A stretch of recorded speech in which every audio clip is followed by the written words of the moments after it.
താമര പൂങ്കാവനത്തിൽ താമസിക്കുന്നോളെ. അപ്പം ഞാൻ പറഞ്ഞു, മാഷെ അത് ഒരു കാര്യമുണ്ട്, ഈ പാട്ടൊന്ന് വായിച്ചു നോക്കൂ. ഇത് KT മുഹമ്മദ് എഴുതിയ പാട്ടാണ്. ഇത് ബഷീറിൻ്റെ അതാണ് ഇതിലെ കഥ, KTയുടെ പാട്ട്. അപ്പോൾ പിന്നെ ഇത് ആര് ചെയ്യണം?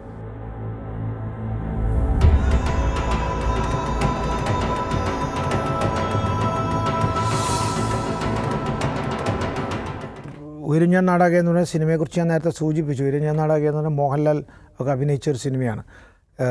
ആ സിനിമയിൽ എനിക്ക് കുറേ അനുഭവങ്ങളുണ്ടായൊരു സിനിമയാണ് അതും.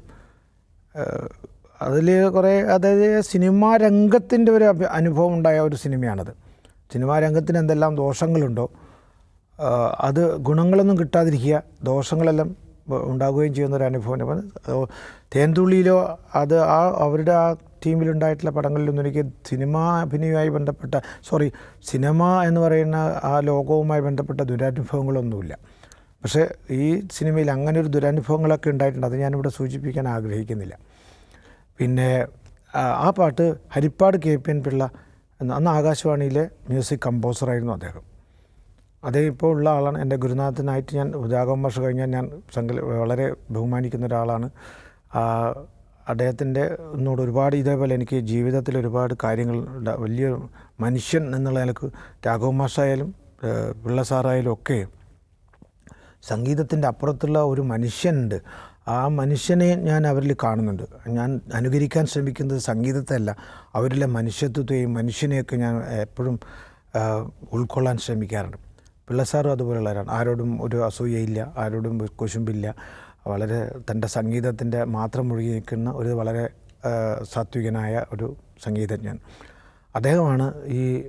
എനിക്ക് കവിത ചൊല്ലാനുള്ള പിന്നീടുള്ള ഒരു പാഠങ്ങൾ പറഞ്ഞു തന്നത്. അതായത് എങ്ങനെ സംഗീതവുമായി ചേർത്തുകൊണ്ട് കവിത ചൊല്ലുന്നതിനെക്കുറിച്ച് അച്ഛൻ പറഞ്ഞു തന്ന പാഠങ്ങളിൽ അത് വൃത്തവുമായി ബന്ധപ്പെട്ട, മലയാളത്തിലെ വൃത്തങ്ങളുമായി ബന്ധപ്പെട്ട ഈണ സ്വഭാവമേ അതിനുണ്ടായിട്ടുള്ളൂ. പക്ഷെ പിന്നീട് സംഗീതവുമായി രാഗങ്ങളുമായി ബന്ധപ്പെടുത്തി എങ്ങനെ കവിതകൾ ചൊല്ലാം, അല്ല ആലപിക്കാം എന്നുള്ളതിനെക്കുറിച്ചുള്ള ഒരു ധാരണയും പിള്ള സാറിൽ നിന്നാണ് എനിക്ക് കിട്ടുന്നത്. അപ്പം അതും വലിയൊരു പാഠങ്ങൾ തന്നെയായിരുന്നു. പിള്ള സാറ് കമ്പോസ് ചെയ്താണ് ഈ പാട്ട്. മാതളത്തേനുണ്ണാൻ പാറി പറന്നു വന്ന മാണിക്യക്കുയിലാളേ,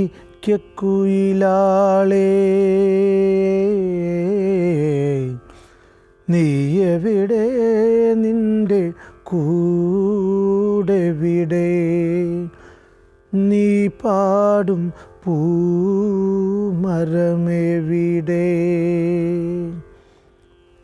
മാതളത്തേനുണ്ണാൻ പാറി പറന്നു വന്ന മാണിക്യക്കുയിലാളേ,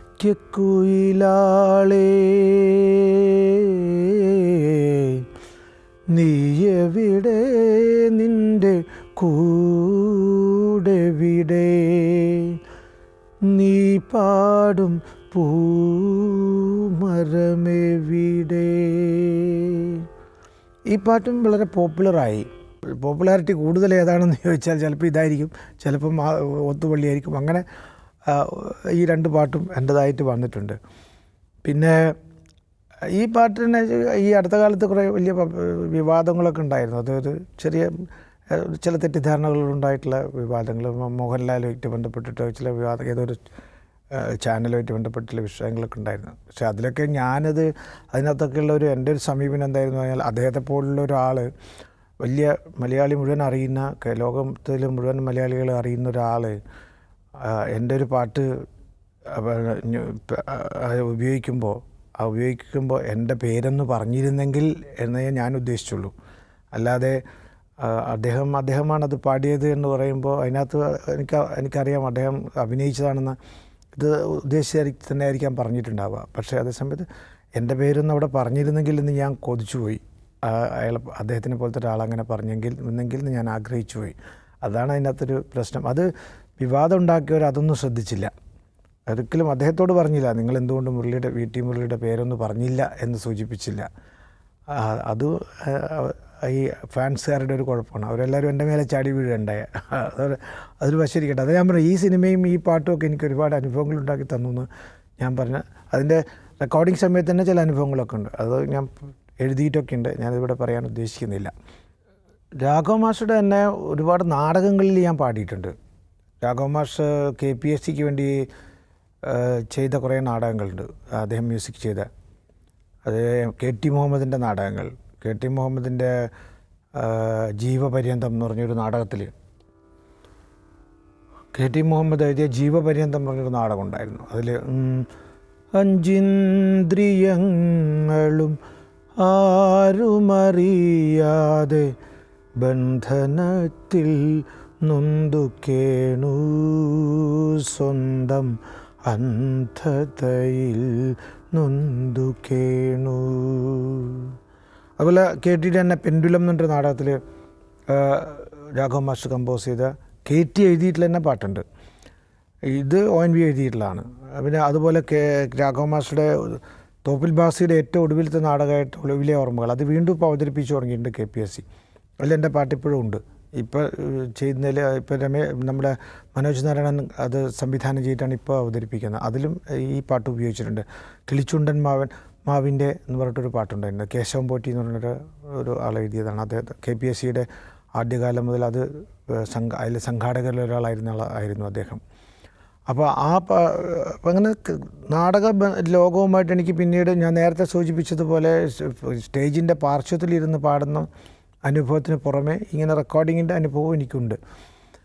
KPSCയിൽ എനിക്ക് തോന്നുന്നു ഒളിവിലെ ഓർമ്മകൾ വരെയുള്ള നാടകങ്ങളിൽ ഞാൻ പാടിയിട്ടുമുണ്ട്. അപ്പോൾ രാഘവ മാസ്റ്റർ ബന്ധം വളരെ സജീവമായിട്ട് രാഘവ മാസ്റ്റർ ഒപ്പം തന്നെ സഞ്ചരിക്കുന്നു, രാഘവ മാസ്റ്റർ കൂടെ താമസിക്കുന്നു. എപ്പോഴും മാസ്റ്ററുടെ ഒരു കൂടെ നിൽക്കുന്ന ഒരാൾ, അത് മക്കളെക്കാൾ കൂടുതൽ എന്നെയാണ് എല്ലാ പരിപാടികൾക്കും വിളിക്കുമ്പം കൂടെ കൊണ്ടുപോവുക. അപ്പോൾ അതൊരു വലിയ ഭാഗ്യമായിട്ട് ഞാൻ കണക്കാക്കണം. മാഷുമായിട്ട് ഒരുപാട് നിരന്തര സംസാരങ്ങൾ, വണ്ടിയിലൊക്കെ സഞ്ചരിക്കുമ്പോൾ ഒരുപാട് കാര്യങ്ങളൊക്കെ പറയും. പൊതുവേ മിതഭാഷിയായിട്ടുള്ള ആളാണ് അദ്ദേഹം. പക്ഷേ എന്നോട് വളരെ തുറന്ന് ഒരുപാട് കാര്യങ്ങൾ സംസാരിച്ചിട്ടുണ്ട്. അപ്പോൾ ഇങ്ങനെയുള്ള ഒരു അവസ്ഥയിൽ വന്നപ്പോൾ പിന്നെ സിനിമ എന്നുള്ള രംഗത്തുനിന്ന് രാഘവ മാഷ് മെല്ലെ അകന്ന് നിൽക്കുകയും ചെയ്തു, മാറിപ്പോയി. നാടകങ്ങളിൽ കൂടുതൽ സജീവമാവുകയും ചെയ്തു. പിന്നീട് മാഷ് ചെയ്ത 1-2 പടങ്ങളിൽ എനിക്ക് അവസരം ലഭിച്ചെങ്കിലും ആ പടങ്ങളൊന്നും നിർമ്മിക്കപ്പെട്ടില്ല. അപ്പോൾ 1-2 നല്ല പാട്ടുകൾ എനിക്ക് കിട്ടിയിരുന്നു. അത് റെക്കോർഡിങ് കഴിഞ്ഞെങ്കിലും അത് പടങ്ങളൊന്നും നിർമ്മിക്കപ്പെട്ടില്ല. അതുകൊണ്ട് ആരും ആ പാട്ട് അറിഞ്ഞതുമില്ല. ഒരു കൈതപ്ര എഴുതിയിട്ടുള്ളൊരു പാട്ടുണ്ടായിരുന്നു, കിഴകിഴക്കെ എന്ന് പറഞ്ഞൊരു പാട്ട്. അത് തോറ്റംപാട്ടിൻ്റെ ഒരു സ്റ്റൈലിൽ വരുന്നൊരു പാട്ടുണ്ടായിരുന്നു. പിന്നെ അതുപോലെ വേറെ ചിറക് എന്ന് പറഞ്ഞൊരു സിനിമയിലേക്ക് വേണ്ടിയിട്ട് വേറെ ഒരു പുള്ളുവൻ പാട്ട് സ്റ്റൈലിലുള്ളൊരു പാട്ടുണ്ടായിരുന്നു. ഇതൊക്കെ ഞാൻ പാടിയിട്ടുണ്ട്. പക്ഷേ അതൊന്നും റെക്കോർഡായിട്ട് പോലും പുറത്ത് വന്നിട്ടില്ല ആ കാലത്ത്. പിന്നെ മാഷുടെ അവസാന കാലം, ജീവിതത്തിൻ്റെ അവസാന കാലം പ്രമോദ് പയ്യന്നൂർ എന്നോട് പറയാണ്, ബാല്യകാല സഖി ഇങ്ങനെ ഒരു സിനിമയാക്കാൻ ഉദ്ദേശിക്കുന്നുണ്ട്. അതിൽ 4 വരി ഈ ബഷീർ എഴുതിയ പുസ്തകത്തിൽ തന്നെ, ബാല്യകാല സഖിയിൽ തന്നെ, ഈ താമരപ്പൂങ്കാവനത്തിൽ താമസിക്കുന്നോളെ പഞ്ചവർണ്ണ പൈങ്കിളിയിൽ പങ്കിറങ്കുള്ളോളെ എന്നിട്ടൊരു ദൂരെ ഈ മജീദിൻ്റെയും സുഹറയുടെയും പുനഃസമാഗമ സമയത്ത് ദൂരെ എവിടെയോ ഒന്നൊരു പാട്ടിങ്ങനെ കേൾക്കുന്നതായിട്ടുള്ളൊരു രംഗമാണെന്നാണ് എൻ്റെ സിനിമയിലെ രംഗമല്ല ഞാൻ പറയുന്നത്. ബഷീർ എഴുതി വെച്ച ആ എന്താ പറയുക നോവലിലെ രംഗമാണ് ഞാൻ പറയുന്നത്. അപ്പോൾ അതൊരു മാപ്പിളപ്പാട്ടിലൊരു ഫോക്ക് ഒരു സാധനത്തിലുള്ളൊരു സാധനം തന്നെയാണ് ഒറിജിനൽ. അതിൻ്റെ ഇശലുമൊക്കെ ഉള്ളതാണ്. താമര പൂങ്കാവനത്തിൽ താമസിക്കുന്നോളെ പഞ്ചവർണ്ണ പൈങ്കിളിയിൽ പങ്കിറങ്കുള്ളോളെ എന്നാണ് അതിൻ്റെ ഒരു ബേസിക് ട്യൂൺ. അപ്പോൾ ഇത് കേറ്റി ഇത് ഭൂമിയാണ് നാടകത്തിന് വേണ്ടിയിട്ട് ഒരു ഫുൾ സോങ് ആക്കി ഇതിൻ്റെ 2 വരി മാത്രം അതിൽ നിന്നെടുക്കുകയും ബാക്കി മുഴുവൻ കേട്ടി എഴുതുകയും ചെയ്തൊരു പാട്ട് എൻ്റെ കയ്യിലുണ്ട്. അപ്പോൾ ഞാൻ പ്രമോദിനോട് പറഞ്ഞു, രാഘവ മാസ്റ്റർ അടുത്തിപ്പോൾ പോയിട്ട് 4 വരി 2 വരി എന്ന് പറയുന്നത് ശരിയുമല്ല, അദ്ദേഹം അത് സ്വീകരിക്കുകയില്ല, അതിനൊരു പൂർണ്ണത വരില്ല. അതുകൊണ്ട് നമുക്ക് കേട്ടിട്ട് ഈ പാട്ട് തന്നെ ചെയ്യാൻ പറയാം. പക്ഷെ മാഷ് ചെയ്യുമോയെന്നറിയില്ല, കാരണം എല്ലാം പൂട്ടി വെച്ചിരിക്കുന്നൊരവസ്ഥയാണ്. അങ്ങനെ ഈ പാട്ട് ഞാനെന്ത് ചെയ്തു എന്ന് വെച്ചാൽ, പാട്ടിൻ്റെ അവകാശത്തിൻ്റെ പ്രശ്നമൊക്കെ വന്നപ്പോൾ കേട്ടി ആ പാട്ട് എനിക്ക് തന്നെയാണ് എഴുതി തന്നിട്ടുള്ളത്. പിന്നെ മുരളിക്ക് ചിത്രീകരിക്കാനും പാടാനും ഓഡിയോ ഇറക്കാനും ഒക്കെയുള്ള അവകാശം വീട്ടിൽ മുരളിക്ക് 10 പാട്ടുകളുടെ അവകാശം എനിക്ക് തന്നിട്ടുണ്ട്. അപ്പോൾ പ്രമോദിനോട് പറഞ്ഞു അതിനെക്കുറിച്ച് ഭയപ്പെടണ്ട, നമുക്ക് മാഷോട് സംസാരിക്കട്ടെ എന്ന് പറഞ്ഞാൽ ഞാൻ പോയി മാഷോട് സംസാരിക്കുകയാണ്. സംസാരിച്ചപ്പോൾ മാസ്റ്റർ സ്വഭാവം എന്താ വെച്ചാൽ നിഷേധിച്ച് കഴിഞ്ഞാൽ പിന്നെ ആ വഴിക്ക് പിന്നെ വേറെ വിഷയം സംസാരിക്കുക എന്നല്ലാതെ പിന്നെ വേറെ ആ വിഷയത്തിലേക്ക് പിന്നെ വരില്ല. ആദ്യം പറഞ്ഞു, ഇനി നമ്മൾ ഈ ചെറുപ്പക്കാരെല്ലാം ഇപ്പോൾ ഒരുപാട് കാര്യങ്ങൾ ചെയ്യുന്ന മ്യൂസിക് രംഗത്ത് ചെയ്യുന്നതാണ്, അവരോടൊക്കെ ഈ ഇത്രയും 90 വയസ്സായ ഞാൻ പോയിട്ട്, വയസ്സ് കഴിഞ്ഞാൽ ഞാൻ പോയിട്ട് ഇനിയിപ്പോൾ അവരോടൊക്കെ ഇനി മത്സരിക്കാൻ നിൽക്കണോ? വേണ്ട മുരളി, അത് നമുക്ക് ഒഴിവാക്കാമെന്ന് പറഞ്ഞു. അപ്പം ഞാൻ പറഞ്ഞു, മാഷേ അത് ഒരു കാര്യമുണ്ട്, ഈ പാട്ടൊന്ന് വായിച്ചു നോക്കൂ, ഇത് KT മുഹമ്മദ് എഴുതിയ പാട്ടാണ്, ഇത് ബഷീറിൻ്റെ അതാണ് ഇതിലെ കഥ, KTയുടെ പാട്ട്. അപ്പോൾ പിന്നെ ഇത് ആര് ചെയ്യണം? പുതിയൊരാളാണോ ചെയ്യേണ്ടത്, മാഷ് തന്നെയാണോ ചെയ്യേണ്ടത്? ആ 3 പേരുടെ ഒരു യോജിപ്പ് അതിനകത്ത് വരേണ്ടതല്ലേ എന്നൊരു നമ്പർ ഞാനിട്ടു. അപ്പോൾ ഉടനെ തന്നെ മാഷ് അതിൽ വീണു. പിന്നെ മാഷ് അത് വായിച്ച് നോക്കിയപ്പോൾ അദ്ദേഹത്തിന് പെട്ടെന്ന് തന്നെ ഒരു ഈണം വന്നു. ആ താമരപ്പൂങ്കാവനത്തിൻ്റെ പാട്ട്, ഇപ്പോൾ കേൾക്കുന്ന പാട്ട് പലതവണ അദ്ദേഹം മാറ്റിയിട്ടുണ്ട്. ഒരു ദിവസം എന്നോട് രാത്രി വിളിച്ചു പറയാണ്, മുരളി അവരെനിക്കൊരു അഡ്വാൻസ് ചെക്ക് തന്നിട്ടുണ്ട്, ഞാനത് ബാങ്കിലൊന്നും കൊടുത്തിട്ടില്ല, അത് നമുക്ക് അവർക്ക് തിരിച്ചു കൊടുക്കാം, നമ്മൾ വേണ്ട ഇനി അത് നമുക്ക് ഒഴിവാക്കാം ഇങ്ങനെ പറഞ്ഞുകൊണ്ട്. അപ്പോൾ ഞാൻ പറയും, മാഷേ ഞാൻ അങ്ങോട്ട് വരാം, നമുക്ക് നേരിട്ട് സംസാരിക്കാം. അങ്ങനെ പോയി സംസാരിച്ചപ്പോൾ പിന്നെയും മാഷ് ട്രാക്കിലേക്ക് തന്നെ വന്നു. അങ്ങനെയുള്ള പാട്ടാണ് ഈ താമരപ്പൂങ്കാവനത്തിൽ നിന്ന് ഇപ്പോൾ നമ്മൾ കേൾക്കുന്നത്. അതും പോപ്പുലറായി, ആ പാട്ടും ഇപ്പോഴും വേദിയിലൊക്കെ പാടിക്കൊണ്ടിരിക്കുന്നുണ്ട്. അപ്പോൾ അന്ന് ഒരു പാട്ടേ ഉണ്ടായിരുന്നുള്ളൂ ആ പടത്തിൽ. പിന്നെ ഷഹബാസ് അമൻ ചെയ്ത ചില പാട്ടുകളൊക്കെ ഉണ്ടായിരുന്നുള്ളൂ. പിന്നീട് പ്രമോദ് പറഞ്ഞു, ഒരു സിറ്റുവേഷൻ കൂടി നമുക്ക് ഉണ്ട്, ഈ സുഹറയുടെ ബാപ്പ മരിക്കുന്നതോ മറ്റൊരു സന്ദർഭം, അല്ല അങ്ങനെ ഒരു സന്ദർഭം അതിൻ്റെ അകത്തുണ്ടായിരുന്നു. ആ സന്ദർഭത്തിൽ നമുക്കൊരു പാട്ട് കൂടി, അത് പ്രമോദ് തന്നെ എഴുതിയിട്ടുണ്ട് ആ പാട്ട്, അതുകൂടി മാഷെ കൊണ്ട് എങ്ങനെ. അപ്പോൾ എനിക്ക് പറയാൻ ഭയങ്കര പേടിയാണ്. അപ്പോൾ മാഷെടുത്ത് ഞാൻ പോയി, വീണ്ടും പോയി, അവർ കൂടി വന്നു. അപ്പോൾ അവർ കൂടി വന്ന് അങ്ങനെ സംസാരിച്ച് മാഷത് ചെയ്തപ്പോൾ അപ്പോഴും എൻ്റെ മനസ്സിലൊരു പ്രതീക്ഷയുണ്ട്. പിന്നെ പക്ഷേ മാഷ് പറയുന്നില്ല, മുരളി മുരളിക്കൊരു പാട്ട് കൊടുക്കണമെന്ന്. ഞാൻ അങ്ങോട്ട് ഇന്ന് വരേക്കും ഒരാളോട് എനിക്കൊരു പാട്ട് തരണമെന്ന് പറഞ്ഞിട്ടില്ല. മാഷോട് തീരെ പറയില്ല, കാരണം മാഷൊക്കെ എനിക്ക് അവസരം ഉണ്ടെങ്കിൽ തരും എന്ന് എനിക്കറിയാം. പക്ഷേ ഇത് എൻ്റെ മനസ്സിലുണ്ടായിരുന്നു. ആ ട്യൂണൊക്കെ കേട്ടപ്പോൾ എനിക്ക് എൻ്റെ മനസ്സിൽ ആ പാട്ട് പാടിയാൽ കൊള്ളാമെന്നൊക്കെ എനിക്ക് ആഗ്രഹമുണ്ട്, പക്ഷേ ഞാൻ പറഞ്ഞില്ല. അപ്പോൾ ഉടനെ തന്നെ എന്നോട് മാഷും പറഞ്ഞില്ല. അതാണ് അവരുടെ ഒരു അന്തസ്സ് എന്ന് പറയുന്നത്. മാഷ് പ്രമോദിനോട് വിളിച്ചു പറഞ്ഞു, ആ പാട്ട് മുരളിയെ കൊണ്ട് പാടിക്കണം എന്ന് പറഞ്ഞു. മാഷ് റെക്കോർഡിങ്ങിനൊന്നും വന്നിട്ടില്ല, അന്നും വയ്യാത്ത സമയത്ത്, 98 വയസ്സൊക്കെ ആയിരുന്നു ആ സമയത്ത്. സിനിമ ഈ റെക്കോർഡിങ്, അതായത് താമരപ്പൂങ്കാവനത്തിൽ റെക്കോർഡിങ് കഴിഞ്ഞിട്ട് പിന്നെയും 2 കൊല്ലമൊക്കെ കഴിഞ്ഞു സിനിമയുടെ ഇതിലേക്ക് വരുമ്പോൾ. അപ്പോൾ അങ്ങനെയാണ് ആ പാട്ടുണ്ടായത്, കാലം പറക്കണം എന്നിട്ടൊരു പാട്ടുണ്ടായത്. അതും നല്ലൊരു പാട്ടായിട്ട് എനിക്ക് അത് കേട്ടിട്ടുള്ളവരൊക്കെ അനുവാചകന്മാരൊക്കെ പറഞ്ഞിട്ടുണ്ട്. പക്ഷേ അതിനൊരു നമുക്കൊരു ഈ പാട്ടുകളുടെ പേരിലേക്കൊന്നും എനിക്കൊന്നും വേറെ അംഗീകാരങ്ങളൊന്നും, എനിക്ക് ജനങ്ങളുടെ അംഗീകാരം ഉണ്ടെങ്കിൽ പോലും മറ്റ് അംഗീകാരങ്ങളൊന്നും കിട്ടിയില്ല എന്നുള്ളതിൽ വലിയ സങ്കടവും ഉണ്ടായി എനിക്ക്. ഞാൻ തുറന്ന് പറയുന്നത്, ഇപ്പോൾ ഉദാഹരണത്തിന് ഞാൻ ആ വർഷത്തെ ആ പാട്ടിന് എന്തെങ്കിലും ഞാനും 2 തവണ ജൂറി മെമ്പർ ആയിരുന്ന ആണല്ലോ, അതുകൊണ്ട് എനിക്കറിയാം ഒരു പാട്ട് വരുമ്പോഴൊക്കെ എങ്ങനെയാണ് സ്വീകരിക്കപ്പെടുന്നത് അതിൻ്റെ. പക്ഷേ ആ കൊല്ലത്തെ ഏറ്റവും വലിയ സങ്കടകരമായൊരവസ്ഥ എന്ന് പറഞ്ഞു കഴിഞ്ഞാൽ, ആ കൊല്ലം ഏതോ ഒരു ചെറുപ്പക്കാരൻ അവാർഡ് കൊടുത്തു, ഈ ബെസ്റ്റ് സിംഗർ എന്ന് പറഞ്ഞിട്ട്. അത് വിവാദമായി വെച്ചാൽ വേറൊരു ചെറുപ്പക്കാരൻ പറഞ്ഞു, അത് അയാളല്ല പാടി, ഞാനാ പാടിയെന്ന് പറഞ്ഞു. കാരണം ഈ ട്രാക്ക് ഉപയോഗിച്ചാണെന്ന് പറഞ്ഞിട്ടൊരു പ്രശ്നം പറഞ്ഞു. അതുകൊണ്ടത് എൻ്റെ അഭിപ്രായത്തിൽ അത് ഇപ്പം കൊടുത്തിട്ടില്ല എന്ന് എനിക്ക് തോന്നുന്നു. പക്ഷേ ആ കൊല്ലം ഇതുപോലൊരു പാട്ടുണ്ടായിരുന്നു, എന്നിട്ട് പോലും അന്നത്തെ ആ സംഗീത രംഗത്തുള്ള ഒരാൾ ശ്രദ്ധിച്ചില്ല. കാരണം ഒരുപക്ഷെ ഞാൻ പ്രായമുള്ള ഒരാളായതുകൊണ്ട് വേണ്ടെന്ന് വെച്ചതായിരിക്കാം, പുതിയ ആളുകൾ വരട്ടെ എന്ന് വിചാരിച്ചായിരിക്കാം. പക്ഷെ എന്നാലും എനിക്കൊരു വേദനയുള്ള, ഞാൻ നേരത്തെ സൂചിപ്പിച്ചതുപോലെ മനസ്സിൽ ഞാൻ പ്രതീക്ഷിച്ചിരുന്ന ഒരു കാര്യമായിരുന്നു. അത് എന്നെ പ്രതീക്ഷിക്കാൻ പാടുണ്ടോയെന്ന് ചോദിച്ചാൽ ഇല്ല, പക്ഷെ എന്നാൽ പോലും. ഇത് രചിച്ചതും പ്രമോദ് തന്നെയാണ് കേട്ടോ. കാലം പറക്കണ മാരി പീറക്കണ രാവ് തണുക്കണ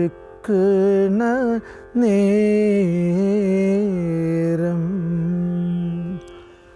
അതിരില്ല കിസ്സ തൻ കിളിവാതിൽ ചാരത്ത് കഥ മൂളുന്നതാരു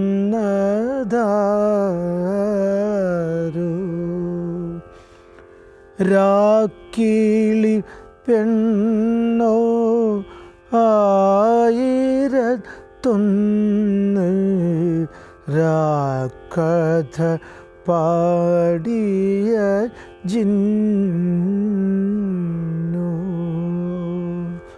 കാലം പറക്കണ മാരി പിറക്കണ രാവ് തണുക്കണ നേരം.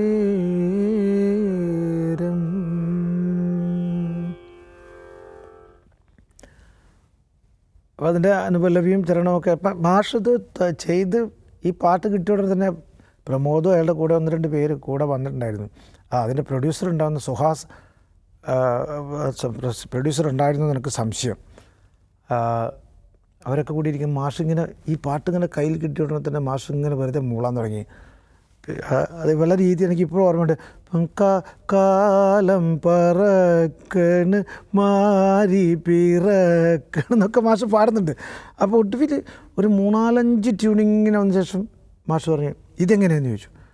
അപ്പോൾ ഇങ്ങനെ നമ്മൾ ഇരിക്കുകയാണ്, മുമ്പിലിരിക്കുകയാണ്. സാധാരണ മാഷ് ഈ ആളുകൾ മുമ്പിൽ വെച്ച് കമ്പോസ് ചെയ്യുന്ന ഒരാളല്ല.